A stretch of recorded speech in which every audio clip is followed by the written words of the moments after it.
Juges, chapitre 16, 28 à 30. Juges, chapitre 16, 28 à 30. Et je lis pour vous.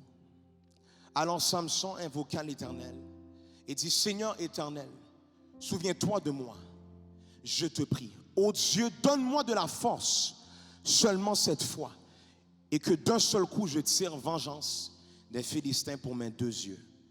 Et Samson embrassa les deux colonnes du milieu sur lesquelles reposait la maison. Et il s'appuya contre elles. L'une était à sa droite et l'autre à sa gauche. Samson dit que je meurs avec les Philistins. Il se pencha fortement et la maison tomba sur les princes et sur tout le peuple qui y était. Ceux qu'il fit périr à sa mort furent plus nombreux que ceux qu'il avait tués pendant sa vie. Vous savez, une des choses que je remarque est que depuis très jeune, nous sommes exposés à une réalité, et je parle de celle du bien et du mal, le positif et le négatif, les bons coups et les mauvais coups. Une des choses à comprendre aussi, c'est que c'est non seulement qu'est-ce qu'on comprend de ça par rapport au bien et le mal, mais également la relation qu'on a avec le bien et le mal. Et je m'explique, si vous remarquez depuis un très jeune âge, on comprend qu'il y a des choses que si on fait mal, on ne peut pas s'attendre à avoir quelque chose de bien qui ressort de cela. Je vous explique, depuis très jeune, lorsqu'on s'approche de Noël, on sait en tant qu'enfant que si on n'agit pas bien, si on n'est pas en train de bien se comporter, si les notes ne sont pas à niveau, malheureusement, et plutôt justement, on ne va pas recevoir les cadeaux. On va se retrouver maintenant à ne pas avoir les cadeaux qu'on voulait à cause que ça va être une forme de punition, ou on pourrait dire les conséquences rattachées au mal qu'on a fait. Si on remarque, ce n'est pas vrai que dans notre intellect, normalement lorsqu'on pense à la possibilité de faire une erreur, qu'on va penser qu'il y a un bien qui peut ressortir du mal qu'on fait. Et aujourd'hui, c'est bizarre parce que quand on y pense, depuis un très jeune âge, erreur égale négatif. Erreur égale conséquence négative. Mais bizarrement, lorsqu'on lit la Bible, on va voir une multitude d'histoires qui démontrent que le Dieu qu'on sert aime prendre, ou plutôt utiliser les gens qui ont su commettre une erreur dans leur passé. Malheureusement, si tu avais compris qu'est-ce que je venais de dire, tu aurais été dans la joie parce que je sais que toi et moi sommes fautifs. Malheureusement, si tu comprenais qu'est-ce que je venais de déclarer, tu aurais compris que tu étais le candidat pour être utilisé pour la gloire de Dieu. Je répète, malheureusement, à cause qu'on a une mauvaise relation avec le bon et le mal, ou plutôt la compréhension de qu'est-ce qui est rattaché à l'erreur humaine, à l'erreur dans notre passé, on se retrouve maintenant à penser qu'on ne va pas être utilisé pour la gloire de Dieu parce qu'on a fait une erreur. Mais quelqu'un, aujourd'hui, va être très surpris parce qu'on va rentrer dans une histoire biblique que je crois que malheureusement, on connaît pour les mauvaises raisons. Malheureusement, lorsqu'on lit cette histoire, qu'est-ce qui nous saute à l'esprit? N'est pas nécessairement qu'est-ce que Dieu va vouloir continuer, qu'est-ce que Dieu va vouloir utiliser pour sa gloire. Et j'aimerais ça qu'on puisse se rappeler que dans 1 Corinthiens 1, verset 27, la Bible nous dit, Dieu a choisi les choses folles du monde pour confondre les sages. Et aujourd'hui, je ne sais pas à qui que je parle. Peut-être que ça t'avait l'air d'être fou que Dieu t'utilise toi, mais laisse-moi te dire que Dieu a choisi les choses folles de ce monde pour confondre les sages.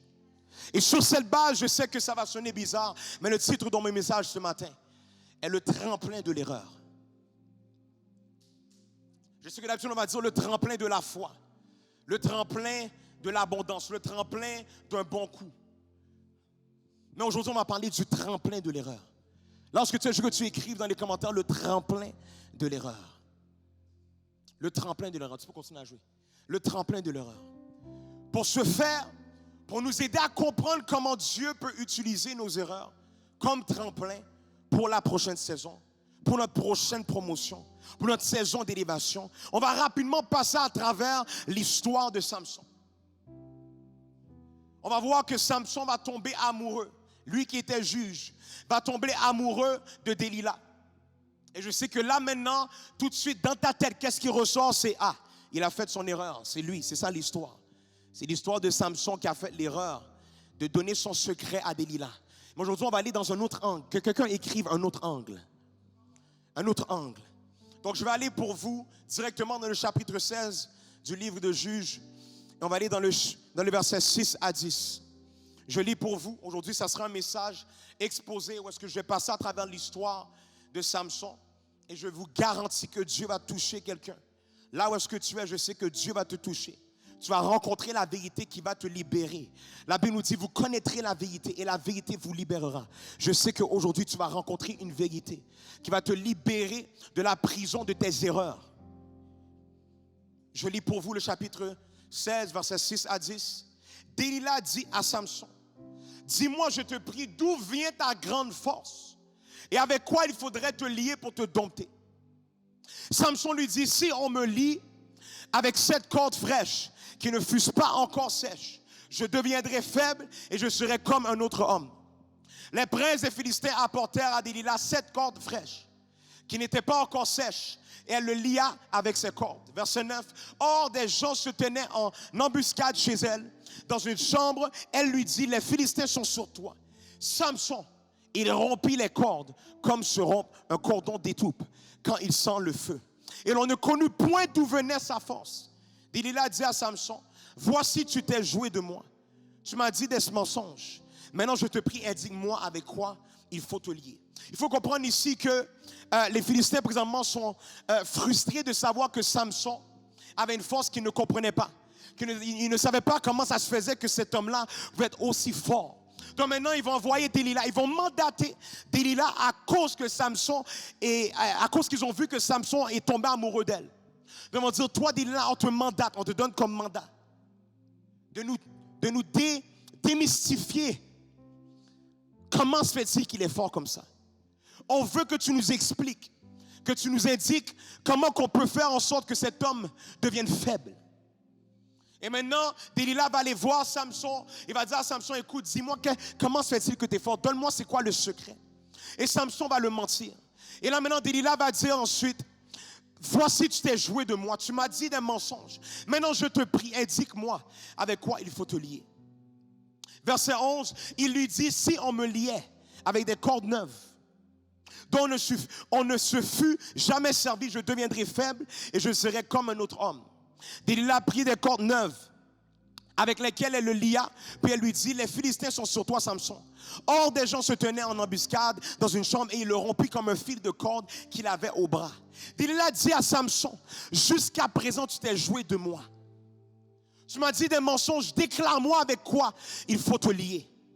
Il lui dit, tu n'as qu'à tisser les 7 tresses de ma tête avec la chaîne du tissu. Donc comprenez, maintenant ça fait 2 fois que Delilah est en train de demander à Samson, mais je ne comprends pas pourquoi que tu me mens.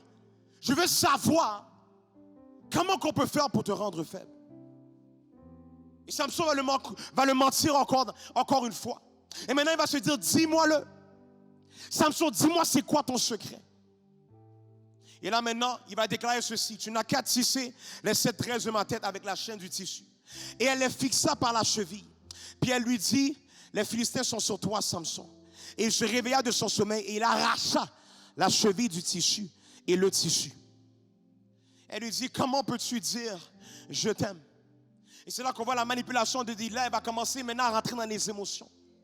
Elle va rentrer dans les émotions de Samson. Elle dit, mais si tu m'as dit que tu m'aimes, tu ne peux pas mentir comme ça.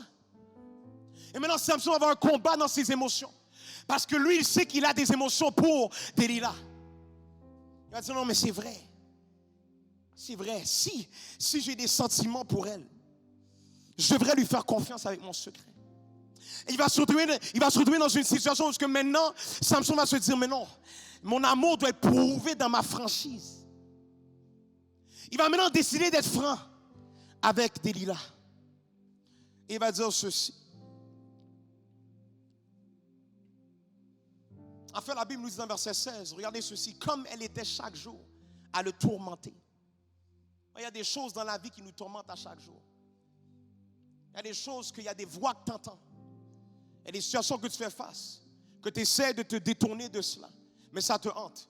Et maintenant, Delilah est en train de hanter Samson. La Bible nous dit que comme elle était chaque jour à le tourmenter et à l'importuner par ses instances. Son âme s'impatienta à la mort. Il lui ouvrit tout son cœur et lui dit. Donc vous voyez ici encore une fois, il a vu que Delilah, la femme qu'il aimait, commençait à s'impatienter. Et maintenant, sous pression, il va lui dire, en fait la Bible nous dit qu'il va ouvrir tout son cœur. Et il va dire ceci, le rasoir n'a point passé sur ma tête, parce que je suis consacré à Dieu dès le ventre de ma mère. Si j'étais rasé, ma force m'abandonnerait. Je deviendrais faible et je serais comme tout autre homme. Ce qui était contraire à l'appel que Dieu lui avait donné. Parce que Dieu l'avait appelé à être différent. Et beaucoup d'entre vous qui me regardez aujourd'hui, vous savez que Dieu t'a donné un appel à ne pas être dans le commun. On sert le Dieu qui est créateur. Nous parlons de Elohim, le Dieu créateur. Et maintenant, Samson m'a donné le secret qui amènera à ce que Samson devienne comme tout autre homme. Delilah, verset 18, voyant qu'il lui avait ouvert tout son cœur, envoya appeler les princes des Philistins et leur fit dire, montez 7 fois. Montez 7 fois. Car il m'a ouvert tout son cœur. Pour t'aider à comprendre, pour l'actualiser à ta vie. Ça ne t'est jamais arrivé qu'une fois, 2 fois, 3 fois. Tu vas rater ton coup, mais tu vas encore être en mesure de t'en sortir. Samson a fait l'erreur 1 fois, 2 fois, 3 fois. Mais il est encore en mesure de s'en sortir. Mais là, Delilah qui dit 7 fois la bonne. 7 fois c'est la bonne. est l'équivalent du diable qui dit, après la 3e fois que tu tombes dans une mauvaise relation, 7 fois, on l'a eu. Elle va donner son énergie et son corps à la mauvaise personne.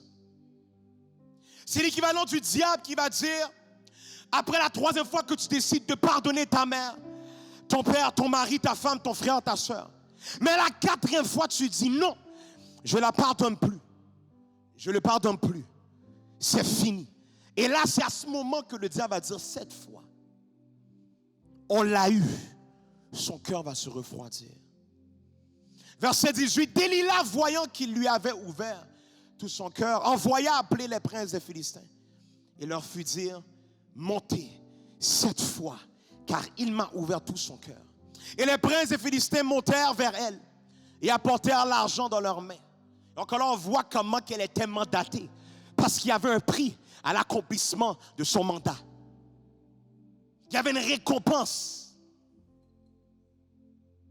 Et laisse-moi te dire quelque chose. Il y a des démons dans l'enfer qui sont mandatés à te faire tomber. Parce que ces démons-là, le seul désir qu'ils ont, c'est d'avoir la récompense rattachée à ta chute. Verset 19. Elle l'endormit sur ses genoux. Et ayant appelé un homme, elle rasa les 7 tresses de la tête de Samson. Et commença ainsi à le dompter. Il perdit sa force. Samson perdit sa force. Verset 20, elle dit alors, les Philistins sont sur toi, Samson. Si vous remarquez, c'est la même chose qu'elle a fait les 3 autres fois avant. Parce qu'elle voulait voir réellement si sa force était vraiment partie. Si sa force l'avait vraiment quitté. Donc elle va dire, les Philistins sont sur toi, Samson. Et Samson, se réveilla de son sommeil et dit, je m'en tirerai comme les autres fois. Oh my God. Je ne sais pas si ça t'est déjà arrivé ou est-ce que tu as fait des erreurs en répétition. Et maintenant, tu vas faire face maintenant à la même erreur que tu as déjà faite auparavant. Et tu vas sortir avec confiance et dire, je vais encore m'en sortir. Ou est-ce que maintenant tu vas te dire, non, I'm all good. I'm going to get out of it like the other times.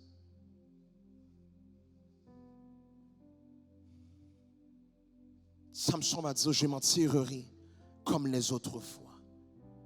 Et je me dégagerai. Il ne savait pas que l'Éternel s'était retiré de lui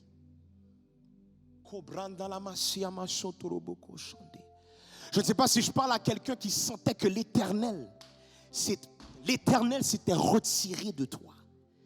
Je sais qu'il y en a peut-être 50 seulement qui sont en train de regarder le live présentement, qu'ils sentaient que dans la dernière saison, tu sentais que l'Éternel s'était retiré de toi. Tu regardais ta vie, tes circonstances, tes situations, ton état d'âme, et tu te disais, mais c'est certain que l'Éternel s'est retiré de moi. Je sais qu'à un moment donné, même le ministère PQL, il y a une saison que les gens sentaient dire que l'Éternel s'était retiré du ministère PQL. Et voici ce que la Bible va nous dire. Après cette phrase qui dit l'Éternel s'était retiré de lui. Verset 21. Les Philistins le saisirent et lui crevèrent les yeux. Ils le firent descendre à Gaza et le lièrent avec des chaînes d'airain. Ils tournaient la main dans la prison. Vous allez voir qu'il va y avoir des conséquences. Parce que Samson avait fait une erreur. Il va y avoir des conséquences rattachées à l'erreur qu'il a faite. On voit encore le principe que Dieu quand même va permettre qu'il y ait une conséquence rattachée à son erreur. Parce qu'il a fait le contraire de ce que Dieu lui avait dit de faire, qui était de préserver sa force. De ne pas donner à personne son secret, pour qu'il puisse garder la force que Dieu lui avait donnée. Cette situation lui brisa le cœur et elle fut en dépression pendant 6 mois.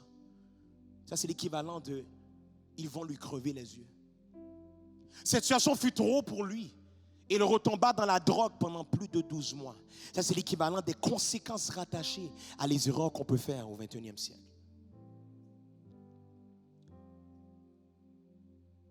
Elle tomba dans les mains de la mauvaise personne et fut troublée et contrôlée pendant des années. Conséquences rattachées à l'erreur. Par contre, beaucoup de gens, malheureusement, connaissent l'histoire jusqu'ici.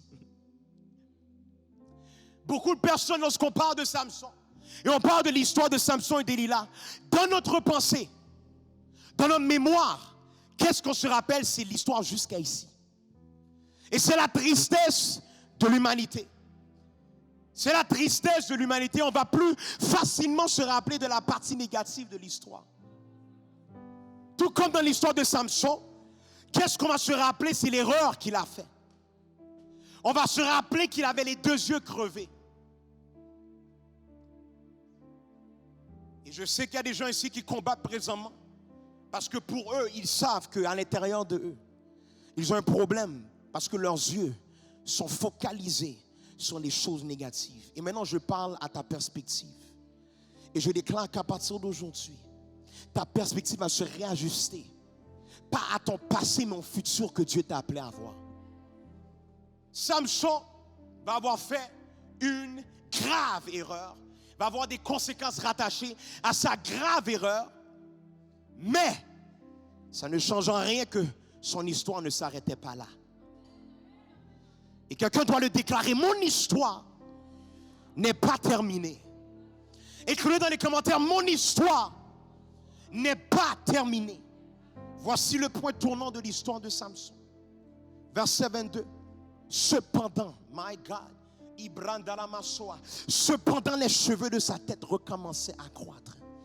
Depuis qu'il avait été rasé. Cependant, les cheveux de sa tête recommençaient à croître depuis qu'il avait été rasé. Quelqu'un doit écrire dans les commentaires cependant. Quelqu'un doit le dire cependant. Je sais que je n'avais pas bien fait, mais cependant. Je sais que j'ai raté mon coup, mais cependant. Je sais que tout le monde semble me dire que je suis une cause perdue, mais cependant. Voici ce qui va suivre l'erreur de Samson et sa conséquence. My God, voici ce qui va suivre. Verset 23. Or, les princes des Philistins s'assemblèrent pour offrir un grand sacrifice à Dagon, leur Dieu. Et pour se réjouir, il disait, notre Dieu a livré entre nos mains Samson, notre ennemi. Ah, combien de fois que ça va nous arriver, que Dieu va permettre qu'on fasse une conséquence. Et il va également permettre que nos ennemis se réjouissent. Des fois, on va penser que c'est le diable. Mais c'est Dieu qui permet que non seulement tu fais une erreur, mais va permettre que les gens puissent voir l'erreur que tu as faite.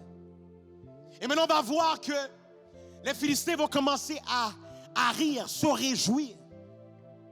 Et ils vont dire, notre Dieu a livré entre nos mains Samson, notre ennemi.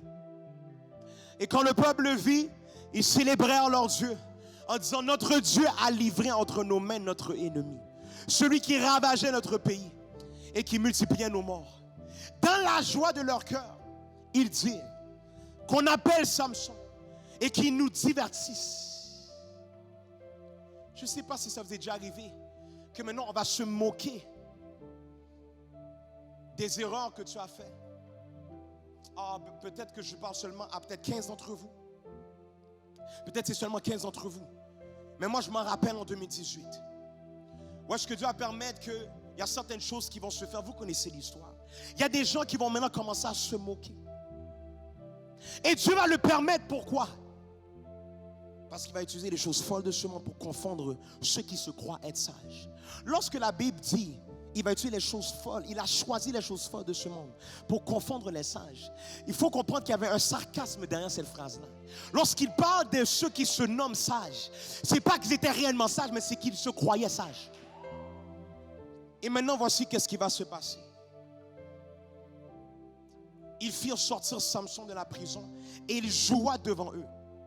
Ils le placèrent entre les colonnes. Ils le placèrent entre les colonnes. Versets 26 à 30. Et ensuite, je vais décortiquer ces 4 versets. Et Samson dit au jeune homme qui le tenait par la main, parce que comprenez, il avait les 2 yeux crevés. Donc, présentement, c'était un jeune homme qui l'amenait là où est-ce que les Philistins voulaient l'amener. On le dirigeait partout. C'est comme aujourd'hui lorsqu'on décide de prendre quelque chose contre toi et on dirige maintenant la pensée des gens contre toi. On va maintenant pousser aux gens de croire qu'est-ce qu'ils disent. Parce que maintenant on va jouer avec ta réputation. On va t'amener là où est-ce qu'on veut, où est-ce qu'on sent. Et maintenant, Samson dit au jeune homme qui le tenait par la main, laisse-moi afin que je puisse toucher les colonnes sur lesquelles repose la maison et m'appuyer contre elles. Verset 27, la maison était remplie d'hommes et de femmes. Tous les princes des Philistins étaient là. Il y avait sur le toit environ 3000 personnes, hommes et femmes qui regardaient Samson jouer. Oh, it's about to get good. Verset 28. Alors Samson invoqua l'Éternel et dit, Seigneur Éternel, souviens-toi de moi. Je te prie, ô Dieu, donne-moi de la force seulement cette fois. C'est drôle comment qu'il va utiliser la même tournure de phrase que Delilah avait dit. Oh, vous n'avez pas suivi l'histoire. Delilah va dire 7 fois. Il va dire 7 fois. On l'a eu. Maintenant, Samson va dire 7 fois, oh Dieu, fais-moi grâce. Et que d'un seul coup, je tire vengeance des Philistins pour mes 2 yeux. Et Samson embrassa les 2 colonnes du milieu sur lesquelles reposait la maison. Et il s'appuya contre elles. L'une était à sa droite et l'autre à sa gauche. Et verset 30, Samson dit que je meurs avec les Philistins. Il se pencha fortement. Et la maison tomba sur les princes et sur tout le peuple qui y était. Ce qu'il fit périr à sa mort furent plus nombreux que ceux qu'il avait tués pendant sa vie. Je vais expliquer qu'est-ce que je viens de lire. Donc ici, on va voir que Samson va tout simplement chercher à se mettre dans une position pour son miracle. Vous n'avez pas capté. Dans le verset 26, il va dire à l'homme qui est en train de tenir sa main, laisse-moi afin que je puisse toucher les colonnes sur lesquelles repose la maison et m'appuyer contre elle. Qu'est-ce que Dieu m'a permis de faire ressortir de ce verset? C'est que Samson cherchait à être en position pour un miracle. Il savait que s'il était contrôlé par lui, Dieu n'allait pas pouvoir faire son miracle parce que légalement, à cause de sa conséquence, il devait être sous leur autorité. Donc il devait créer une distance entre lui et la personne qui le contrôlait, pour permettre à ce que maintenant il puisse faire face à Dieu et que Dieu puisse avoir l'opportunité de faire un miracle. Je ne sais pas ce que tu vis, je ne sais pas ce qui se passe avec toi, je ne sais pas comment la première demi de cette année a été pour toi, mais cependant, il te suffit tout simplement de trouver une manière de te mettre en position pour que Dieu puisse changer le cours de ton année. J'ai dit cependant, il faut tout simplement que tu trouves une manière de te mettre dans la bonne position. Je ne sais pas si la bonne position, c'est les mains levées. Je ne sais pas si la bonne position, c'est les genoux à terre. Je ne sais pas si la bonne position, c'est à plat ventre. Je ne sais pas si la bonne position, c'est être devant un ancien et demander conseil. Mais je prie que tu puisses trouver la bonne position qui va permettre à ce que Dieu puisse opérer un miracle dans ta vie. Peu importe ce que tu sens qui doit être ton positionnement, fais-le. Parce que c'est une fois en position que Dieu va débloquer ton comeback. Quelqu'un doit écrire dans les commentaires, it's time for my comeback. Ah, j'ai dit, il faut l'écrire, it's time for my comeback. Je veux que tu le déclares maintenant, c'est le temps pour mon comeback. C'est le temps pour mon comeback. Je veux que tu le déclares, it's time for my comeback. Je sais que normalement, lorsqu'on fait une erreur, on est disqualifié. Je sais que normalement, lorsqu'on fait une erreur, la culpabilité est supposée nous oppresser. Je sais que normalement, lorsqu'on fait une erreur, on est supposé être dépressif. Mais laisse-moi te parler du Dieu qui utilise notre erreur comme tremplin pour nous permettre de faire plus qu'auparavant. La Bible va nous dire ceux qu'il fit périr à sa mort furent plus nombreux que ceux qu'il avait tués pendant sa vie. Littéralement, ceux qu'il fit périr après son erreur furent plus nombreux que ceux qu'il fit périr avant son erreur. Je ne sais pas quel Dieu que tu sers, mais si on sert le même Dieu, j'ai une bonne nouvelle pour toi. L'erreur que tu as commise n'a pas la capacité de t'emprisonner dans ton passé. Je le répète, l'erreur que tu as commise n'a pas la capacité de t'emprisonner dans ton passé. Il suffit que tu te mettes dans une bonne position. Quelqu'un doit écrire dans les commentaires bonne position. Je veux que tu le déclares bonne position. Dis-le, bonne position. Il suffit que tu te mettes dans une bonne position pour que Dieu fasse de ton erreur un tremplin pour la prochaine saison de ta vie. Peut-être que ton début d'année n'allait pas trop bien. Peut-être que tu as eu erreur après erreur après erreur. Mais laisse-moi te dire ceci, jusqu'à ce que tu n'aies plus de respiration. En fait, je veux que tu mettes ta main devant ta bouche maintenant. Et si tu es en mesure de sentir le souffle, j'ai une bonne nouvelle pour toi. Tu es candidat pour un renversement du cours de ta vie. Tu as la capacité de voir Dieu bouger comme jamais auparavant. Et quelqu'un doit le déclarer cependant. Lorsque tu le dis cependant, j'ai peut-être raté mon coup. Je veux que tu le dis, j'ai peut-être raté mon coup. Mais cependant, je n'ai peut-être pas eu le début d'année que je m'attendais. Mais cependant, je ne vais pas à mon meilleur présentement. Je ne sens pas être dans mon pic présentement. Mais cependant, ma vie tourne en rond depuis longtemps maintenant. On dirait que je suis pris dans la même étape, la même saison. On dirait que je fais face à un plafond. Mais je veux que tu dis cependant.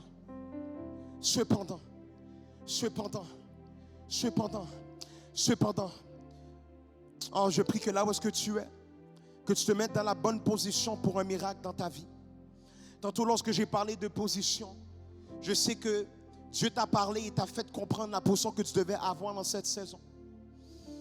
Oh my God, Samson savait qu'il devait se retirer de là où est-ce qu'il était. Donc il a fait un pas de foi, il a dit, ok, si seulement je peux me détacher de cet homme-là, que lui me conduit là où est-ce qu'il veut. Et si je me mets dans la position que Dieu veut que je sois dedans, Dieu pourra m'amener là où est-ce que lui, il veut que je sois. Là où est-ce que tu es dans ta chambre, dans ton salon, dans ta cuisine, dans ta maison. Là où est-ce que tu prennes la position nécessaire pour que Dieu puisse apporter les réajustements dans ton témoignage. Oh, il y a des gens ici, tu pensais que ton témoignage se terminait là où est-ce que tu étais maintenant. Mais laisse-moi te dire que j'ai une bonne nouvelle. Ce n'est pas la fin, mais c'est que le commencement du miracle que Dieu veut opérer dans ta vie. Yes. Yes. Je veux que là où est-ce que tu es, tu demandes grâce, tu fais grâce. Come on, Ben, play for me. Je veux que tu demandes à Dieu qu'il te fasse grâce là où est-ce que tu es. Oh, c'est un moment pour toi et Dieu, où est-ce que Dieu veut te rencontrer. Dieu veut voir à quel point que tu es prêt à te mettre en position, à quel point tu es prêt d'être assez vulnérable pour faire comme Samson et évoquer le nom de l'Éternel et lui demander que cette fois il te fasse grâce, qu'il te fasse grâce, qu'il te fasse grâce, qu'il te fasse grâce. Oh papa, maintenant je prie pour ton peuple là où est-ce qu'ils sont. Je prie qu'ils puissent avoir la capacité de se retirer d'en dessous du joug de la culpabilité. Papa, qu'ils puissent se retirer de là où est-ce qu'ils sont, la prison dans laquelle ils sont au niveau mental, au niveau émotionnel. Oh my God, Dieu est en train de faire quelque chose de nouveau dans cette saison. Oh my God, je vois que Dieu est en train de permettre à certaines personnes qui me regardent aujourd'hui d'avoir accès à une nouvelle vie. Une nouvelle vie. Il y en a, vous sentez que vous êtes en train de mourir, vous sentez que littéralement que la force vous quittait tout comme Samson. Mais Dieu est en train de dire à son peuple, je te donne accès à une nouvelle force, dit l'Éternel. Hey! Je te donne accès à une nouvelle force, dit l'Éternel. Oh papa, fais le travail qui doit être fait dans leur perspective, papa. Permets que leurs yeux puissent se détourner de leur passé. Que leurs yeux puissent se détourner de leurs erreurs et qu'ils puissent fixer les yeux sur le Dieu qui donne grâce. Le Dieu qui dit, ma grâce te suffit. Ou je ne sais pas où est-ce que tu es maintenant, mais je prie que tu puisses recevoir l'amour de Dieu. Recevoir la grâce de Dieu, la même grâce qui a été accordée à Samson après l'erreur qu'il a faite. Il y en a des gens qui pensent que la grâce est accessible si tu es parfait. Non. Non, non. La grâce est accessible à tous ceux qui sont imparfaits. En fait, tu ne peux pas être qualifié par la grâce. Tu ne peux pas être qualifié pour la grâce si tu n'es pas imparfait. Donc si tu es imparfait aujourd'hui, je veux que tu élèves tes mains et que tu dis, Seigneur, tu dois le dire, Seigneur, fais-moi grâce, fais-moi grâce, fais-moi grâce, fais-moi grâce. Fais-moi grâce dans cette saison. Permets-moi dans cette nouvelle cette deuxième demi de l'année 2020. Fais-moi grâce, papa. Permets-moi, tout comme Samson, de te voir être le Dieu miraculeux, le Dieu qui opère des miracles. Il faut que tu le demandes. Vous savez, une des choses que la Bible nous dit, la raison pourquoi que tu n'as pas reçu, c'est à cause que tu n'as pas demandé. Il y en a des gens ici que ton erreur avait paralysé ta capacité de faire des demandes à Dieu. Et c'est comme si que le diable te faisait croire que pour que tu puisses demander à Dieu quelque chose, il fallait que tu te tiennes parfait. Le diable est menteur. Là où est-ce que tu es, je t'exhorte dans cette semaine, cette fois-ci, de faire les demandes. Demande à Dieu, qu'est-ce que tu veux? Et tu vas voir que le Dieu qu'on sert ne se met pas au niveau de ton erreur. C'est une bonne nouvelle, parce que normalement, comme que je vous ai dit au départ dans mon introduction, la relation que nous avons avec le bon et le mal est que normalement lorsqu'on fait le mal, on ne peut pas recevoir le bon. Mais ce n'est pas le Dieu qu'on sert. Et tu vas voir cette semaine, si tu oses faire des demandes à Dieu, tes demandes les plus profondes à Dieu, que tu vas voir que le Dieu que tu sers ne va pas se descendre au niveau de ton erreur. Et si tu le crois, que la parole que tu as entendue aujourd'hui, c'était la parole de Dieu. Je dis, si tu crois que la parole que tu as entendue aujourd'hui était la parole vivante de Dieu, si tu crois que la parole que tu as entendue ne venait pas d'un homme, mais venait de Dieu lui-même, je veux que tu puisses commencer à acclamer le Seigneur et le remercier pour qu'est-ce qui s'en vient à partir d'aujourd'hui. Yes. Oh non, là où est-ce que tu es, je veux que tu oses pousser un cri de victoire dans dans ton salon, dans ta chambre, dans ta maison, parce que le Dieu que tu sers est un grand Dieu. Il est un Dieu qui va au-delà de tes erreurs. Il est un Dieu qui peut utiliser ton erreur comme tremplin pour la nouvelle dimension qui t'attend de la prochaine saison. Amen quelqu'un.